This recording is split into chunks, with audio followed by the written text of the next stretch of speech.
नमस्कार दोस्तों, मैं सोनल दाती स्वागत करती हूँ आपका जीन स्टडी क्लासेस में। हम कर रहे हैं आरपीसी फर्स्ट ग्रेड के 30 डेज के कोर्स का चैलेंज और आज हमारा है 17 दिन यानी 17वां दिन। अभी तक हम रसायन विज्ञान और भौतिक विज्ञान कर चुके हैं और जीव विज्ञान के भी एक दो टॉपिक कर चुके हैं जो नया टॉपिक ऐड हुए हैं। अब हम अभी फिलहाल कर रहे हैं टिश्यू, उसका पार्ट 1 हम लास्ट क्लास में कर चुके हैं।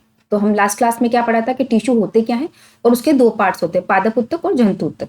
पादप उत्तक हमने लास्ट क्लास में कर लिया था और जंतु उत्तक हम इस क्लास में करेंगे।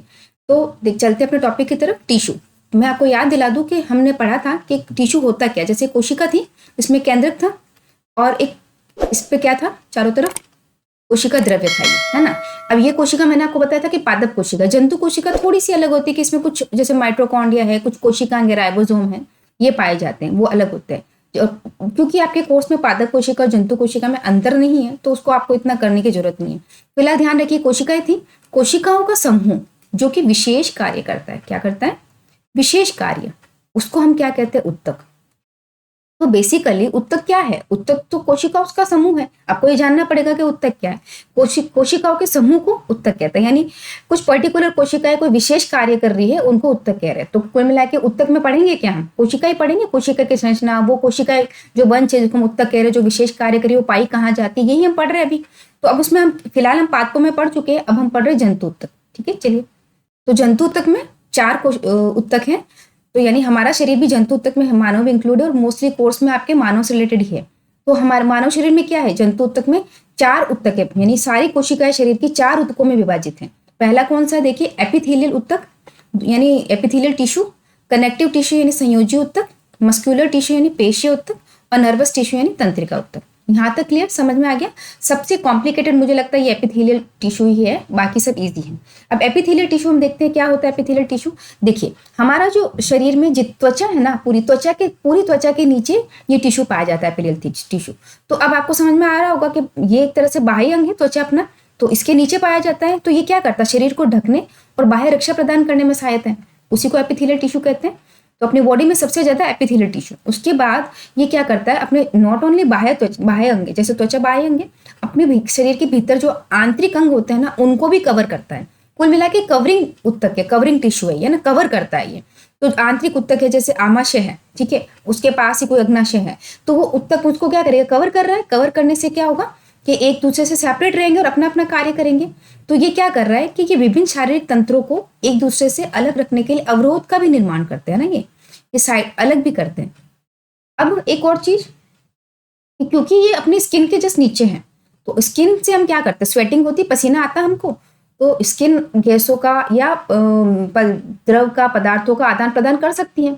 तो एपिथेलियल भी सेम, उसमें भी ये क्वालिटी होती है। ये क्या होता है? गैसों के लिए और विभिन्न पदार्थों के लिए पारगम्य होता है। पारगम्य मतलब यहाँ से निकल के यहाँ से निकल सकता है ना, इस जगह से उस झिल्ली के सामने अगर यहाँ इसको पदार्थ है तो वो यहाँ से निकल सकता है, चलनी की तरह, जैसे चलनी में सच्चाई निकलती है वैसे।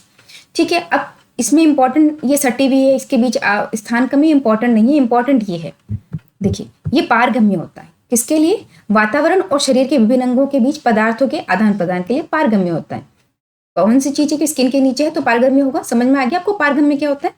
अब इंपॉर्टेंट एक चीज और है इसमें कि ये नीचे के उत्तक से आधार झिल्ली, कुछ नहीं, जैसे ये यहाँ पे एपिथेलियल है, नीचे कोई और उत्तक है तो यहाँ पे एक आधार झिल्ली होती है ना, आधार झिल्ली से अलग रहते हैं। अब इतना इंट्रो आपको एपिथेलियल टिश्यू का समझ में आ गया, ये आपको समझ में आया होगा। अब एपिथेलियल टिश्यू के प्रकार, यानी कितने प्रकार का होता है, देखिए कितने प्रकार का होता है एपिथेलियल टिश्यू। बेसिकली इसके प्रकार बढ़ रहे हैं हम, बेसिकली 5 प्रकार का है। ठीक है, कैसे कि पहला है शल्की एपिथेलियल। उपकला मत रीड कीजिएगा, काफी जगह मैंने लिखा है, बट उपकला आपके हिंदी में एपिथेलियल को उपकला कहते हैं, बट आपके उपकला लिखा हुआ नहीं। अगर आपके क्वेश्चन आया तो एपिथेलियम ही लिखा हुआ आएगा। हिंदी में इसको एपिथेलियम ही बोल रहे हैं, इंग्लिश में एपिथेलियल बोल रहे हैं, उतना ही अंतर है बस। तो हिंदी में एपिथेलियम लिखा हुआ आएगा, उपकला बिल्कुल नहीं आएगा। तो उपकला पे बिल्कुल नोट ध्यान मत देना, लिखा हुआ है बट आएगा नहीं, आपके लिए एपिथेलियम ही लिखा हुआ आएगा। तो शल्की एपिथेलियम फर्स्ट ये हो गया। देखिए शल्की एपिथेलियम कैसा होता है बताऊं, ये देखो इसकी ये चपटी कोशिकाएं इसमें है ना, पतली और चपटी कोशिकाएं ये। तो ये तो है सरल शल्की। इसमें क्या सरल शल्की एपिथेलियम मतलब क्या हुआ कि जो चपटी कोशिकाएं वो एक ही लेयर में है, 1 लेयर में। कैसे है? 1 लेयर में ये ओनली। ठीक है, बट ये स्टार्टिफाइड, जिसको हिंदी में हम कहते हैं स्तरित शल्की एपिथेलियम।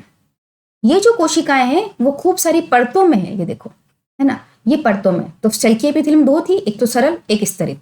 देखिए पीछे आपको संरचना दिख रही है, इसमें लिखा है सब में ऊपर कि चपटी कोशिकाएं पहली सरल है, दूसरी स्तरित है। सरल मतलब वन लेयर है ना, ये याद रखना है आपको, यहाँ पे लिख लेना है आपको। और इसका मतलब मैनी लेयर्स, इसमें लेयर्स खूब सारी होती है। ठीक, फर्स्ट समझ में आ गया। सेकंड क्या है, घनाकार, यानी घन के आकार की कोशिकाएं। ये देखिए ये जो कोशिकाएं हैं ये घन के आकार की। घन क्या होता है, जिसके चारों भुजाएं, ये चार भुजाएं वो समान होती है, उसको हम घन कहते हैं। तो इसकी कोशिकाएं कैसी है, घन के आकार की। ठीक है, थर्ड क्या है अपना, थर्ड है ग्रंथिल एपिथेलियम। अब देखो ये घनाकार कोशिकाएं है ना, यही आगे जाके ग्रंथिल एपिथेलियम कोशिकाएं बनाती है, यानी घनाकार एपिथेलियम कोशिका ही आगे जाके ग्रंथिल में बदल जाती है। इसीलिए मैंने इसके जस्ट नीचे ये लिखा है। तो ये वैसे तो बेसिकली 1 2 3 टाइप ही है, क्योंकि ये और ये ग्रंथिल और पक्षमा भी इन्हीं दोनों से मिलकर बना है। कैसे मैं आगे बताती जाऊंगी। तो घनाकार एपिथेलियम कोशिकाएं ग्रंथिल एपिथेलियम में बदलती है। कैसे, ये देखिए ये घनाकार थी। अब इसमें क्या था कि ये जो यहाँ पे बाहर इसकी एपिथेलियल होती है ना, धीरे धीरे यहाँ कवर करना शुरू कर देती है। ये देखिए यहाँ पे ये कवर करना शुरू कर रही है, और ये क्या बना रही है, यहाँ पे ट्यूबर बना रही है, गोले गोले बना रही तरह से। उसको क्या कहते हैं अपन, ग्रंथिल। ठीक है, इसको हिंदी में नाम मैंने लिखा नहीं है, इंग्लिश में लिखे हैं। ये ग्रंथिल एपिथेलियम, डन। तो समझ में आ गया, ग्रंथिल एपिथेलियम बेसिकली घनाकार एपिथेलियम से ही बनती है। फिर स्तंभाकार, ये क्या है, लंबी और स्तंभ के आकार की। देखिए पिलर लाइक स्ट्रक्चर्स हैं, ये देखिए ये है स्तंभाकार। आई होप आपको डायग्राम से समझ में आ रहा है आराम से, बस मैंने इसमें हिंदी नहीं लिखा, वो आप ऐड कर लीजिएगा। ये है स्तंभाकार, ये देखिए लंबी कोशिका है ये वाली, है ना, लंबी कोशिकाएं होती कुल मिला के, इसकी पिलर लाइक स्ट्रक्चर बोलते हैं। और इस स्तंभाकार का ही ये पार्ट होता है, क्योंकि स्तंभाकार कोशिका में ऐसे सीलिया मतलब ऐसे बाल जैसे ऐसे छोटे छोटे ऐसे ये संरचनाएं निकली होती है। इसको हम सीलिया कहते हैं, पक्षमाभ भी कहते हैं हिंदी में ना, इंग्लिश में सीलिया कहते हैं, पक्षमाभ, इसीलिए इसको पक्षमाभी स्तंभाकार कहते हैं। यहाँ तक आपको समझ में आया होगा, आई थिंक कोई प्रॉब्लम नहीं होगी। डन, ये स्तंभाकार का ही टाइप है, ये समझ में आ गया आपको कि स्तंभाकार कोशिकाओं का ही टाइप है। अब क्वेश्चन यहाँ नहीं आएगा, क्वेश्चन यहाँ से नहीं बनते हैं। क्वेश्चन बनेंगे तो इसकी आकार पे नहीं बनते हैं। हो सकता है ये आकार दे दे, पर इसके साथ में इसकी स्पेसिफिक क्वालिटी दी जाएगी। ये पूछा जाएगा कि लंबी स्तंभाकार कोशिकाएं वो कहाँ पाई जाती है ना, ये ऐसे पूछा जाएगा। इसकी लोकेशन इंपॉर्टेंट है। अब क्योंकि यहाँ जगह नहीं थी तो मैंने इसकी लोकेशन कहीं पे लिखी नहीं है। अब मैं आपको लोकेशन बताऊंगी, वो आपको यहाँ इन सब में ऐड करनी है खुद को। ठीक है, यहाँ पास में सबके पास की लोकेशन लिखनी है। सबसे बड़ी इसकी और इसकी लोकेशन है, ये सब 4 जगह पाई जाती है, बाकी सारी तो एक जगह ही है, इतना इम्पोर्टेंट नहीं, टफ नहीं है। देखिए चलते हैं। जैसे हमने देखा पहले थी छलकी, है ना, थिन और फ्लैट सेल्स थी इसकी, पतली और चपटी कोशिकाएं थी, ये 2 थी। सिंपल थी और स्तरित थी। मैंने आपको बताया था पीछे, पतली एक में सिंपल 1 लेयर था और उसमें खूब सारी लेयर थी। ये कहाँ पाई जाती है, 4 भाग है इसके, और ये सिर्फ बेचारी स्किन में लिखा हुआ है। आपकी बुक में होती तो और भी जगह, आपकी बुक में ये लिखा हुआ है। अब पहले हम इसको देखते हैं, क्योंकि एपिथेलियम में खूब सारे स्तर है। तो ये क्या करता है, ये कटने फटने से बचाने के लिए कई परतों में व्यवस्थित होती है। त्वचा कटे फटे तो ताकि अंदर के मसल्स को नुकसान नहीं पहुंचे, इसलिए काफी लेयर्स में होती है। तो जो लेयर वाली है वो त्वचा में होगी, क्योंकि त्वचा को नुकसान नहीं पहुंचा सकती। और ये जो है सिंपल वाली, देखिए ये कहाँ होगी, इसको याद रखने का भी तरीका बताती हूँ मैं आपको। ये जो 2 है ना, ये 2, ये वाले, ये 2 जो, ये इसको आप याद रख सकते हैं कि एपिथेलियल का कार्य क्या है, पदार्थों का संबंध। क्योंकि पारगम्य इधर साइड में जो चीज होगी वो इधर में निकल जाएगी। पारगम्य है तो क्या है, ब्लड है ना, जैसे ब्लड लिक्विड होता है, उसमें से भी गैसों का आदान प्रदान पदार्थों का होता है, तो वो पारगम्य, उसमें जरूरी है वो होना। तो ये जो उपकला है, ये जो एपिथेलियल है, ये रक्त नलिकाओं के यानी ब्लड वेसल्स के अस्तर में, अस्तर यानी एक तरह से उसका ऊपर का लेयर बना रहा है ये। तो इधर जो होगा ब्लड वो इधर जा सकता है ना, संबंध पारगम्य बना देगा इसको। दूसरा फेफड़ों में क्या होता है, वायु है ना, गैसों का आदान प्रदान। तो दोनों में एक तरह से क्या है, लिक्विड और गैसों का आदान प्रदान हो रहा है। इसमें भी ब्लड में ऑक्सीजन होती है, उसका आदान प्रदान होता है। तो ये दोनों समझ में आ गया आपको। और सेकंड ये दोनों, ये सॉफ्ट टिश्यूज एक तरह से मैंने यहाँ लिखा है, ऐसा याद रख सकते हो कि जो जहाँ पे भी कोमल अस्तर है ना, सॉफ्ट, जैसे ग्रासनाल है, ग्रासनाल यानी फूड पाइप, यहाँ से खाना यहाँ से लेकर ये यहाँ नीचे तक अपने जहाँ आमा से जुड़ता है वहां तक होती है, इसको ग्रासनाल कहते हैं, फूड पाइप इंग्लिश में, इससे ज्यादा समझ में आएगा फूड पाइप से। तो आहार नली है, सॉरी आहार नाल नहीं, आहार नली यानी ग्रासनाल में। और मुंह अपना मुंह के अंदर जो अस्तर है ना, यहाँ पर आप अंदर हाथ लगाएंगे अगर, यहाँ गाल के नीचे यहाँ पे अस्तर, यहाँ पे भी होती है, तो मुंह के अस्तर में। अब इसकी लोकेशन 4 है और इसकी 1 है। तो आपको करना क्या है, इस टेबल में यहाँ पर इसकी चारों लोकेशन लिखी है और यहाँ इसकी 1 त्वचा ओनली वो लिखनी है। फिर आती है घनाकार। घनाकार 2 जगह होती है, एक तो वृक्क नली में, देखिए मैं बता देती हूँ आपको, ये घनाकार कहाँ है, वृक्कीय नली में और लार ग्रंथि की नली में। ये 2 इंपॉर्टेंट, बस और कुछ नहीं। वृक यानी किडनी में, और कहाँ है, लार ग्रंथि में। तो ये दोनों भी आपको वहां पे लिखने, गलाकार के पास में, वृक में और वृक नली में और लार ग्रंथि में, ये दो है। उसके बाद है ग्रंथिल उपकला, ये आता, इसका नहीं आता है कि ये कहाँ होती है, क्योंकि मल्टी सेल्यूलर होती है, एक तरह से बहुकोशिकीय ग्रंथि होती है एक तरह से, ठीक है। इसमें आता है तो ये आता है कि इसका कार्य क्या है, पदार्थ का स्रावन कर सकती है, यानी सीक्रेशन कर सकती है पदार्थों का, ये आता है। फिर अपने पास क्या था, स्तंभाकार और पक्षमाभि स्तंभाकार, दो थी जो लंबी चपटी पिलर लाइक स्ट्रक्चर थी। तो स्तंभाकार में क्या था, आंत की भीतरी सतह पर थी, है ना, और जो पक्षमाभि थी वो कहाँ थी, वो श्वसन नली में थी। देखिए याद रखने का तरीका बताती हूँ, पक्षमाभि तो श्वसन नली में आराम से याद रहेगा, क्योंकि जैसे हमको जुकाम होता है ना, तो क्या होता है कि जो म्यूकस होता है ना, कफ जिसको कहते हैं हमारे, इकट्ठा रहता है ना, उस कफ को जो सीलिया होता है ना, वो उसकी गति ऐसी होती है कि वो ऐसे ऐसे ऐसे ऐसे इस तरह से उस मूवमेंट करके उसको आगे खिसकाती है और श्वास नली को साफ करती है वो। तो इसलिए जो सीलिया होती है ना, ये पक्षमाभ होता है ना, पक्षमाभि ये वाली कहाँ होती है, श्वसन नली में होती है, ताकि हमारा कफ साफ कर सके, हटा सके, मूवमेंट से उसको आगे भेज सके, ठीक है। तो पक्षमाभि कहाँ हुई, श्वास नली में, और ये जो स्तंभाकार थी वो आंत में, इंटेस्टाइन में, उसकी सतह पे, ये भी अवशोषण और श्रवण का कार्य करती है। आई होप आपको समझ में आया होगा। कुछ नहीं करना है, ये जो कार्य बताया ना मैंने, वो उसके साथ ऐड करना, आपकी टेबल पूरी उस एक की, और कुछ नहीं करना है। नेक्स्ट हम चलते हैं, ये हमने कर लिया। फर्स्ट उत्तक हो गया हमारा एपिथेलियम उत्तक। सेकंड उत्तक है संयोजी उत्तक, बहुत इंटरेस्टिंग है, क्योंकि इसका ना एक फेवरेट क्वेश्चन एग्जामिनर का ये है, ब्लड कौन सा उत्तक है, ब्लड संयोजी उत्तक, याद रखिएगा, है ना। अब क्यों है, कैसे है, आगे मैं सब समझाती हूँ। संयोजी उत्तक क्या करता है, जैसे नाम से समझ में आ रहा है, संयोजन कनेक्टिव टिश्यू है, यानी अंगों को जोड़ता है, सहारा देता है, बांधता है, अलग भी कर सकता है। मेन मोटा मोटी इसका काम क्या है, संयोजन, कनेक्ट करना एक तरह से, ठीक है। अब संयोजी उत्तक में इंपॉर्टेंट चीज बताती हूँ मैं, जैसे कि आपको एग्जाम्पल दूं मैं अगर, तो दही, आप समझिए कटोरी में आपने दही लिया गाढ़ा गाढ़ा, ठीक है, उसमें आपने अगर बूंदी डाली, तो जो ये दोनों फॉर्म मिलके एक तरह से संयोजी उत्तक कहलाते हैं। कैसे कि जो दही है उसको हम कहते हैं मैट्रिक्स, और जो बूंदी डाली उसको हम कहते हैं कोशिकाएं। तो ये कोशिकाएं क्या होती है, ये कोशिकाएं, इसकी जैसे संयोजी उत्तक की ये कोशिका, ये कोशिका, ये कोशिका, ये कोशिका, ये आपस में कम जुड़ी होती है, ये इतनी आपस में नहीं जुड़ी होती, जैसे चारों आपस में नहीं जुड़ी होती, बट ये यहाँ पे समझिए लिक्विड है इसके चारों तरफ, है ना। लिक्विड नहीं, जरूरी नहीं उसको मैट्रिक्स कहते हैं, लिक्विड और सॉलिड कुछ भी हो सकता है, इसको हम कहते हैं मैट्रिक्स। हिंदी में अधात्री कहते हैं, बट मैट्रिक्स ऐसे ही लिखा आता है कभी कभी, इसलिए मैट्रिक्स से याद रखिए। ये है कोशिकाएं, ये क्या है, कोशिकाएं।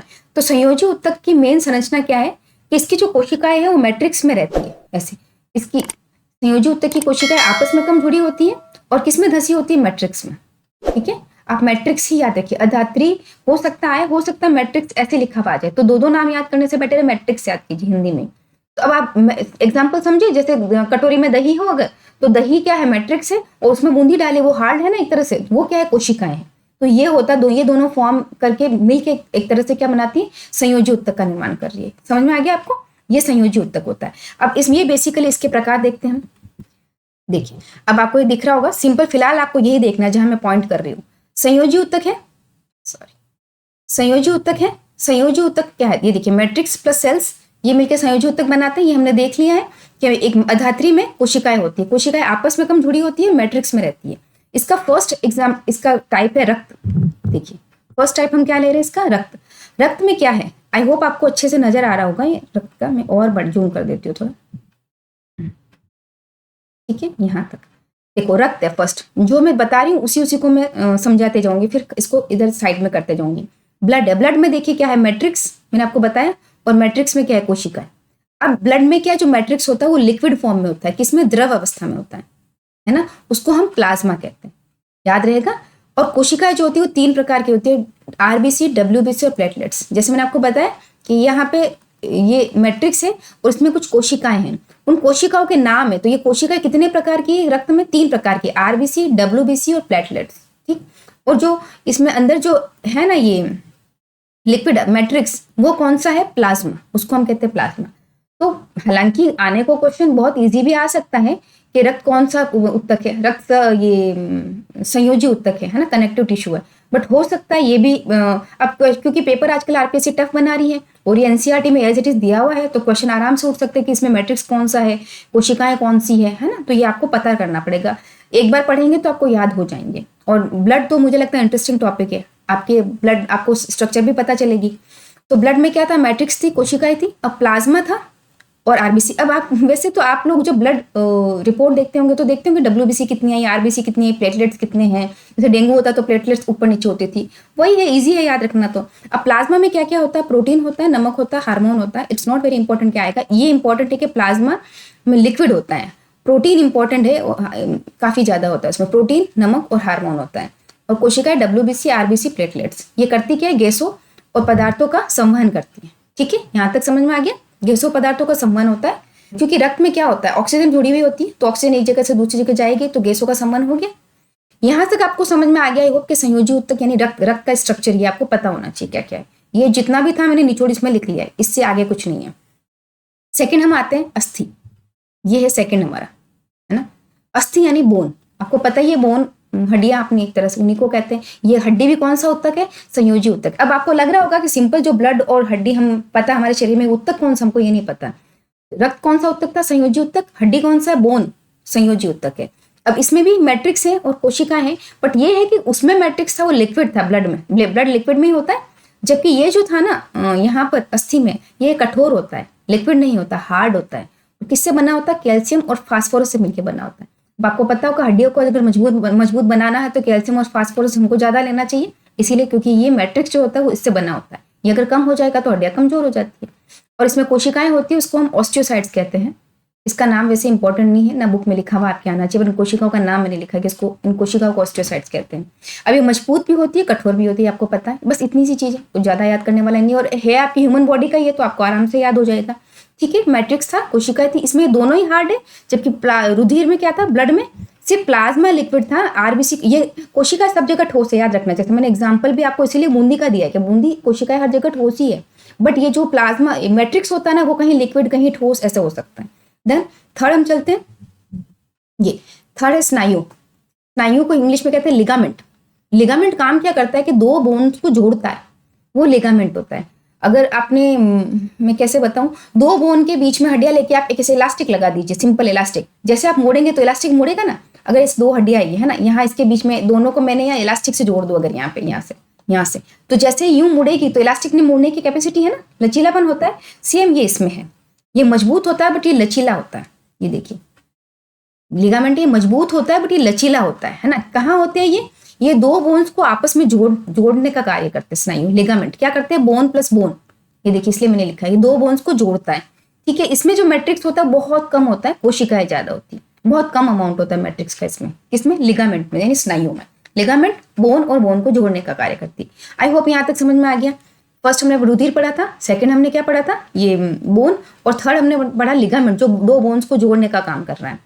ठीक है, अब जोड़ने का काम कैसे, मैंने एग्जांपल दिया, जैसे इलास्टिक है वैसे तंतु रूपी ऐसे होता है ये। ठीक है, थर्ड है ये टेंडोन्स यानी कंडरा। तो देखो पहले थर्ड क्या था अपना लिगामेंट, फोर्थ है अपना टेंडोन्स यानी जिसको कंडरा बोलते हैं। ये क्या करता है, लिगामेंट क्या कर रहा था, बोन से बोन को जोड़ने का काम कर रहा था। ये क्या कर रहा है, बोन से मसल्स को जोड़ता है। मसल्स क्या होते हैं, आपकी स्किन है, जैसे स्किन पे अगर चोट लग जाए तो पूरी स्किन अगर उतर जाए तो नीचे जो रेड पार्ट दिखता है उसको क्या कहते हैं, मसल्स, मांसपेशियां। जो रेड पार्ट दिखता है पूरी बॉडी में स्किन के नीचे होता है अपने, तो उसको हम मसल्स कहते हैं। तो जो टेंडोन्स है, कंडरा है, ये टेंडोन्स, ये बोन्स और मसल्स को जोड़ने का कार्य करता है, यानी अस्थि प्लस मांसपेशिया। मसल्स को हम हिंदी में क्या कहते हैं, मांसपेशिया। मजबूत हो, लचीला होता है और सीमित होता है। इंपॉर्टेंट यही है, किसको जोड़ने का काम करता है, बोन और मसल्स को। ये रेशेदार टिश्यू होता है। ठीक है, यहाँ तक आपको आराम से समझ में आ गया। चार हमने किए, लिगामेंट था, बोन और बोन को जोड़ रहा था। जो टेंडन्स है ये क्या कर रहे हैं, कंडरा एक तरह से बोन्स और मसल्स को जोड़ रहे हैं, मांसपेशियों को। यहाँ तक क्लियर हो गया। ठीक है, बहुत इजी है, एक एक बार आप पढ़ेंगे तो आपको याद हो जाएगा, but by chance question by chance के आने के चांसेस है, क्योंकि आरपीसी अगर टफ पेपर बनाएगी तो ऐसे क्वेश्चन देगी आपको। ठीक है, अब है उपास्थि यानी कार्टिलेज। कार्टिलेज क्या करता है, आपने कंफ्यूजन मोस्टली होता है अस्थि और उपास्थि में, सुना होगा कि अस्थि उपास्थि क्या डिफरेंस क्या है, डिफरेंस सब बता रहे। देखो उपास्थि में क्या होता है, मैट्रिक्स होता है, उसकी कोशिकाएं होती है। इसमें जो मैट्रिक्स होता है प्रोटीन और शर्करा का बना होता है, जबकि अस्थि में जो मैट्रिक्स था वो कैल्शियम और फास्फोरस का बना होता है, यानी वो ज्यादा स्ट्रॉन्ग और हार्ड है। ये क्या है, ये कहाँ पाई जाती है, ये बोन्स के जोड़ों को चिकना बनाती है। कौन सी, उपास्थि। और मेन ये उपास्थि होती कहाँ पे, देखो ये इंपॉर्टेंट है, ये उपास्थि पाई कहाँ जाती है, जो ईयर पिन्ना है, कान के अपने ये पार्ट होता है। ठीक है, ये वाला, ये इजीली घूम सकता है, हार्ड भी होता है और सॉफ्ट भी होता है, ये उपास्थि होती है। उपास्थि में क्या होता है कि ये ज्यादा हार्ड नहीं होता है, उसको मूवमेंट कराया जा सकता है। नाक में होता है, कंठ में होता है, श्वास नली में होता है, ये उपास्थि है। जबकि अस्थि एकदम स्ट्रॉन्ग है, सीधा टूट जाएगी घुमाओगे तो। देन जब इसको अगर आप हिलाओगे, उपास्थि को हिलाओगे तो टूटेगी नहीं, जबकि हड्डी को बिना ज्वाइंट के यहाँ से, जैसे यहाँ ज्वाइंट है तो यहाँ अपन कर सकते हैं, यहाँ नहीं है तो यहाँ से अगर करोगे तो टूट ही जाएगी, उसमें लचीलापन बिल्कुल नहीं है एक तरह से। तो ये कहाँ है, ये इंपॉर्टेंट है, नाक है, कान में, कंठ में, श्वास नली में। ठीक, अब नेक्स्ट आता है अपना 5 हो गए। अब ये 6 और 7 सिंपल है, ज्यादा टफ नहीं है। 6 क्या है, एरियोलर। एरियोलर नाम से समझ में आ रहा है कि एरियोलर क्या है, त्वचा और मसल्स के बीच होता है। जहां जहां एयर है, यानी जहां जहां अंतर कुछ स्थान, खाली स्थान होता है ना बॉडी में, वहां पे टिश्यू होता है। एक तरह से जहां पे खाली स्थान होगा वहीं टिश्यू होता है। मोस्टली त्वचा और मसल्स के बीच में ये भी होता है। तो उसको ये जो टेंडोन्स था वो क्या कर रहा था, अस्थि और मसल्स को जोड़ने का काम कर रहा था। ये देखिए, आपको याद नहीं है तो मैं दिखाऊं, ये जो टेंडोन्स थे, ये वाला, ये क्या कर रहा था, बोन और मसल्स को जोड़ने का काम कर रहा था। सेम एज ये क्या कर रहा है, एरियोलर कर रहा है त्वचा और मसल्स के बीच में। ठीक है, जो स्किन है, स्किन हटते जो मसल्स आते हैं उसके बीच में ये हुआ आता है। तो ये काम क्या कर रहा है, तरह से अगर त्वचा में टूट फूट हो जाए तो मरम्मत का काम करता है। ये इसका इंपॉर्टेंट, उत्तकों की मरम्मत में काम आता है। बाकी त्वचा इसके बीच में होता है, नलिका में इसमें होता है, अस्थि मज्जा में भी होता है, ब्लड वेसल्स में भी होता है। अब ये वसा, ये जो है इसमें बाई चांस ये आपके नाम आ सकता है। वसा मैंने देखिए एडिपोज दे दी, इसमें किसका संग्रहण होता है, वसा का। वसा यानी फैट। ये दो इतने इंपॉर्टेंट नहीं है, बट बाई चांस नाम आए तो आपको पता रहना चाहिए। एडिपोज यानी वसा का संग्रहण करता है, बस इतना ही और कुछ नहीं उसमें। एरियोलर में ये ऊतकों की मरम्मत करता है, क्योंकि त्वचा के और मसल्स के जस्ट बीच में होता है। डन, यहाँ तक आई थिंक आपको संयोजी ऊतक पूरा समझ में आ गया अच्छे से। और मैं जब नोट्स दूंगी तो आप उसको जूम करके अच्छे से देख लीजिएगा, जो ऐड करना वो आप कर सकते हैं। अब आते हैं हम थर्ड पेशी ऊतक पे। ये छोटा सा है, और फिर तंत्रिका ऊतक, वो बिल्कुल छोटा सा, ये ज्यादा बड़ा नहीं है। पेशी ऊतक मेन क्या होते हैं, 3 टाइप के होते हैं। पेशी ऊतक जो होते हैं उसको पेशीय रेशा कहते हैं। ओके, पेशी ऊतक लंबी कोशिकाओं से बना होता है, जिसको पेशीय फाइबर कहते हैं ना, मसल्स फाइबर कहते हैं। पेशीय यानी मसल्स, एक तरह से पेशी ऊतक अपनी बॉडी में जितनी भी मसल्स, मैंने आपको कहा स्किन के हट्टे जो आपको रेड रेड दिखता हो मसल्स हैं, वो आंतरिक अंगों के अंदर भी जो रेड रेड आपको पार्ट दिखता है, अगर आपने कहीं ऑपरेट करते हुए कहीं कोई वीडियो देखा हो तो उसमें भी आपको दिखता है, वो मसल्स है ना। ये पेशी ऊतक है कुल मिला के। तो ये क्या होता है, हमारे शरीर में गति के लिए उत्तरदायी होता है।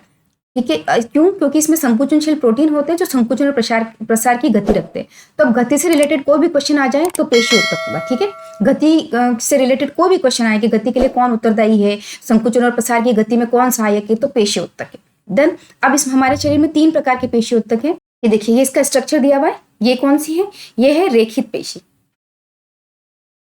है ना। ये है अरेखित, ये है हृदय पेशी। ठीक है, इनको 1 बाय 1 पढ़ लेते हैं। ये स्ट्रेट है, ये छोटी छोटी है, किनारों से पतली है देखिए, और ये शाखित है ना यहाँ पे। देन आगे चलते एक बार इसको देखते हैं क्या है इसमें। रेखित पेशी जो होती है ना, उसको हम क्या कहते हैं, कंकाल पेशी भी। इसको रेखित पेशी कहते हैं, क्यों है, क्योंकि यहाँ पे रेखाएं हैं, ये देखिए, है ना, रेखाएं दिख रही है, इसलिए इसको रेखित पेशी कहते हैं, स्ट्रेटेड सेल्स मसल्स कहते हैं। ठीक है, अब इसमें क्या होता है, इसको कंकाल पेशी और ऐच्छिक पेशी भी कहते हैं। क्यों कहते हैं कंकाल पेशी, ऐच्छिक पेशी? कंकाल पेशी इसलिए कहते हैं क्योंकि हड्डियों से जुड़ी हुई होती है ना। मोस्टली हमारी हड्डियों से जो पेशियां जुड़ी हुई है ना, मसल्स जुड़ी हुई है, उसको हम क्या कह रहे हैं, इसलिए हम उसको कंकाल पेशी कह रहे हैं। और ऐच्छिक पेशी किस लिए, क्योंकि उसका नियंत्रण हम अपनी इच्छा से कर सकते हैं। जैसे हाथ और पाँव की जो पेशियां होती है, जो हड्डियों से जुड़ी है, उसको हम हिला रहे हैं, हम अपनी मर्जी से हिला सकते हैं। अगर हाथ हिला रहे हैं तो ये पेशियां जो यहाँ पर है बोन्स के पास जुड़ी हुई, वो भी मूवमेंट करती है, तो हम अपनी मर्जी से उसको गति करवा सकते हैं, इसलिए उसको हम क्या कहते हैं, ऐच्छिक। ठीक है, अब इसकी संरचना देखो, लंबी है, बेलनाकार है, अशाखित, इंपॉर्टेंट वर्ड है। ठीक है, और बहुनाभिकीय, वेरी इंपॉर्टेंट वर्ड। ये दोनों वर्ड इंपॉर्टेंट है, याद रखिएगा। ये क्या है, ये अशाखित है और बहुनाभिकीय, जबकि वो एक नाभिक की होगी आगे वाली। ये शारीरिक गति में सहायक होती है। डन, यहाँ तक समझ में आ गया। एग्जाम्पल है हाथ और पैर की अस्थियां। नेक्स्ट चलते हैं हम लोग। फिर है अरेखित पेशी। अरेखित पेशी में क्या है, उसको हम चिकनी पेशी कहते हैं या अनैच्छिक पेशी। अब नाम से समझ में आ रहा है अनैच्छिक पेशी क्यों कहते हैं, क्योंकि वह उन भागों में जुड़ी हुई होगी ये पेशियां जहां हम नियंत्रण नहीं कर सकते। जैसे कि अपने आहार नाल, है ना, आहार नाल में जो गति होती है, इंटेस्टाइन में फूड की आगे गति होती है, श्वसन नली में जो गति हो रही है, वो हम नियंत्रित नहीं कर सकते। हमारे पलक का झपकना, आप कितनी भी देर खुली रख लो, फाइनली वो झपकेगी, वो आप नियंत्रित नहीं कर सकते। तो जिस गति को हम नियंत्रित नहीं कर सकते उसको हम क्या कहते हैं, अनैच्छिक पेशी कहते हैं। इसको चिकनी पेशी भी कहते हैं। इसका संकुचन और प्रसार हम अपनी इच्छा से नियंत्रित नहीं कर सकते। और ये पाई कहाँ जाती है, ये नाम लिखे है, वैसे नहीं भी याद करो तो आपको पता रहेगा कि जहाँ पे हम अपना नियंत्रण नहीं कर सकते ना, जिसके यहाँ पे, वो अनैच्छिक है। आहार नाल है, रक्त वाहिनियां है, आंख की पलक है, मूत्रवाहिनी, फेफड़ों की श्वसनी में आदि में पाया जाता है। अब इसकी इंपॉर्टेंट स्ट्रक्चर में देखो, ये सिरों से नुकीली होती है और एक नाभिकीय, इंपॉर्टेंट है ना। वो जो थी वो क्या थी, वो बहुनाभिकीय थी, जबकि ये क्या है, ये एक नाभिकीय और सिरों से नुकीली। डन, यहाँ तक कोई इशू नहीं, समझ में आ गया। नेक्स्ट हम चलते हैं हृदय पेशी। ये लास्ट पेशी में 3 ही होती है इसमें, ये केवल हृदय में पाई जाती है और ये जीवन भर कार्य करती है। तो कौन सी पेशी जीवन भर कार्य करती है? हृदय पेशी। क्या करती है? जीवन भर कार्य करती। कि ये कोशिकाएं बेलनाकार है, शाखित है। देखिए ये शाखित कोशिकाएं हैं, जबकि वो क्या थी? अशाखित थी, जो पेशीय थी। ठीक है, ये एक नाभिकीय होती है। जो ये देखिए स्ट्रक्चर में आपको दिखा दूं एक बार, ये दोनों एक नाभिकीय, ये भी एक नाभिकीय, जबकि ये बहुनाभिकीय है ना। इसमें ये जो नाभिक दिख रहे हैं आपको, ये वाले बहुनाभिकीय, ये दोनों एक नाभिकीय और ये दोनों ही अरेखित, और ये वाले हृदय, ये दोनों ही अनैच्छिक पेशियां हैं, जबकि ये रेखित क्या थी? ऐच्छिक थी। यहाँ तक क्लियर हो गया। अब हम आगे चलते हैं, अपना लास्ट फाइनल एक पॉइंट बचा ये, वो कर लेते हैं हम लोग। ये है तंत्रिका उत्तक। नेक्स्ट, तंत्रिका उत्तक यानी नर्वस टिश्यू, ये कहाँ होती है? हमारे तंत्रिका तंत्र में होती है। ये क्या करता है? ये उद्दीपन का संचार करता है और प्रतिक्रिया उत्पन्न करता है। कैसे? कि जैसे हमारे पिंच भी, ये उद्दीपन था, इसका संचार हुआ, यहाँ की मसल्स में हुआ और ये हमारे ब्रेन तक गई, ब्रेन ने वापस संदेश भेजा और यहाँ तक आया, जिससे हमने हाथ हटाया, ये प्रतिक्रिया हुई। तो ये जो कार्य कर रहा है, कौन सी कोशिकाएं कर रही है? तंत्रिका कोशिकाएं। और ये तंत्रिका कोशिकाएं मिलकर कौन सा उत्तक बनाती है? तंत्रिका उत्तक। ठीक है, अब ये होती कहाँ कहाँ पे? मस्तिष्क, मेरुरज्जु और तंत्रिकाओं से बनी होती है उत्तक जो होता है। मेन वैसे तंत्रिका तंत्र भी पूरा इसी से बना होता है, मस्तिष्क से, मेरुरज्जु से, तंत्रिकाओं से। यानी मस्तिष्क है हमारा, मेरुरज्जु जैसे इसके पीछे होता है वो, और उससे फैली हुई तंत्रिका, जैसे मस्तिष्क है, यहाँ पे मेरुरज्जु है और यहाँ से तंत्रिकाएं निकली होती खूब सारी है। इससे ये पूरा तंत्रिका तंत्र होता है। और इनमें जो तंत्रिकाएं काम, जो टिश्यू काम आता है, वो कौन सा टिश्यू है? नर्वस टिश्यू, यानी तंत्रिका उत्तक। यहाँ तक समझ में आ गया। अब ये जो तंत्रिका उत्तक है वो कुछ कोशिकाओं से मिलकर बना, आपको पता ही, खूब सारी कोशिकाएं होती, उत्तक होता है। तो ये जो कोशिका है उसका जो नाम है उसको कहते हैं न्यूरॉन, यानी तंत्रिका उत्तक की कोशिका का नाम होता है न्यूरॉन।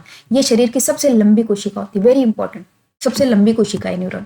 कैसी इसकी संरचना है? क्या है ये? न्यूरॉन की संरचना है ये। न्यूरॉन यानी तंत्रिका कोशिका, सॉरी, न्यूरॉन। ठीक है, यानी तंत्रिका कोशिका कह सकते हैं इसको। अब इसमें क्या होता है? जैसे पेड़ जैसी आकृति दिख रही है आपको, पेड़ जैसा होता है। ये है केंद्रक, ये वाला, सॉरी ये केंद्रक है, ये वाला है।